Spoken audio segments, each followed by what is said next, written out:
Tech సెక్టార్లో layoffs పర్వం కొనసాగుతోంది. ఇప్పటికే లక్షల ఉద్యోగాలకు ఊస్టింగ్ ఆర్డర్స్ ఇచ్చాయి దిగ్గజ సంస్థలు. ఇప్పుడు అమెరికా టెక్ దిగ్గజం యాపిల్ అదే బాటలో నడుస్తోంది. విజన్ ప్రో, సిరి డిపార్ట్మెంట్లలో 200 మందిని తీసేయబోతోంది. టెక్ ఇండస్ట్రీలో బ్యాడ్ టైం నడుస్తుంది. కొంతకాలంగా లేఆఫ్ సీజన్ కంటిన్యూ అవుతుంది. ఇప్పటికే గూగుల్, అమెజాన్, ఒరాకిల్, మెట్ లాంటి ఎన్నో దిగ్గజ కంపెనీలు ఉద్యోగులకు పింక్ స్లిప్లు ఇచ్చాయి. ఏఐ వచ్చాక చెప్పా పెట్టకుండా జాబ్స్ నుంచి తీసేశాయి. ఇలా ఏడాది కాలంలో లక్షల ఉద్యోగాలు పోయాయి. వీటి బాటలోనే మరికొన్ని కంపెనీలు నడిచాయి. తాజాగా అమెరికా టెక్ దిగ్గజం యాపిల్ మరోసారి ఉద్యోగులకు షాక్ ఇచ్చింది. సిరి, విజన్ ప్రో ప్రాజెక్టులకు చెందిన 200 మందికి పైగా ఉద్యోగులను లేఆఫ్ చేసినట్లు తెలిపింది. ఈ తొలగింపులు టెక్ వర్గాల్లో హాట్ టాపిక్ గా మారాయి. ఈ కోతల్లో విజన్ ప్రో ఆర్గనైజేషన్ నుంచి సుమారు 100 మంది, సిరి దాని సాఫ్ట్వేర్ గ్రూప్స్ నుంచి మరో 100 మంది ఉద్యోగులు ఎఫెక్ట్ అయ్యారు.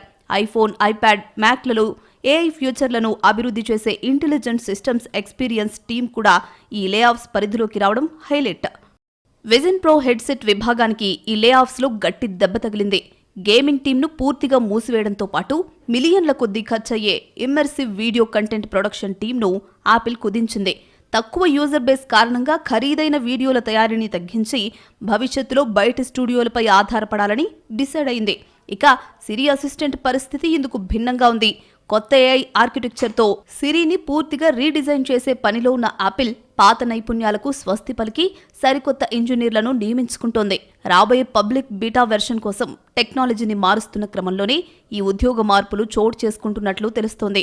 మొత్తానికి మారుతున్న అవసరాలకు అనుగుణంగా కొందరు ఉద్యోగులను తొలగించడం, కొత్త వారిని చేర్చుకోవడం అనే ఫార్ములాను ఫాలో అవుతోంది యాపిల్ సంస్థ. 3 లక్షల రూపాయలకు పైగా ధర, తక్కువ రోజువారీ ఉపయోగం కారణంగా విజన్ ప్రో ఆశించిన స్థాయిలో రాణించలేకపోయింది. ఈ క్రమంలో యాపిల్ తన వ్యూహాన్ని మారుస్తూ 2027 నాటికి స్మార్ట్ గ్లాసెస్ తీసుకొచ్చే ప్రయత్నాల్లో ఉంది. కొత్త సీఈఓ జాన్ టెర్నర్స్ ఆధ్వర్యంలో యాపిల్ భవిష్యత్ ప్లాన్స్ ఎలా ఉంటాయనేది ఇప్పుడు ఆసక్తి రేపుతోంది.